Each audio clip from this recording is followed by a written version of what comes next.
সে অবস্থা করেছে, সারাদিন আমি মানুষটা কিছু খেতে পর্যন্ত পারিনি। দীর্ঘদিনের সংসারের সব মালামাল রেখে আমাকে এক কাপড়ে বাড়ি থেকে বেরিয়ে আসতে হলো, বের করে দেওয়া হলো। আজকে যেভাবে আমাকে অপমান করা হয়েছে, ঘরের দরজা ভেঙে আমার বেডরুমের দরজা ভেঙে রীতিমাত্র ট্রেনিং হিচড়ে তারা বের করেছে এবং এমনভাবে বলছে যে পুরুষ মানুষ এমনভাবে বলছে যে জোর করে ওনাকে উঠিয়ে নিয়ে আসেন, জোর করে দরকার হলে ওনাকে কোলে উঠিয়ে নিয়ে আসেন। এরকমভাবে একটা সরকারের এই আচরণ। ওনারা ধাক্কা দিয়ে আমাকে গাড়িতে উঠিয়েছেন।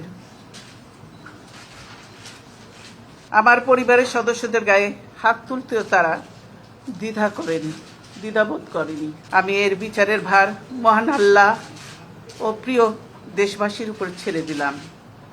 আমি দেশবাসীর নিরাপত্তার জন্য মহান আল্লাহর দরবারে দোয়া করছি। আপনারা সকলেই আমার জন্য দোয়া করবেন। সে অবস্থা করেছে, সারাদিন আমি মানুষটা কিছু খেতে পর্যন্ত পারিনি।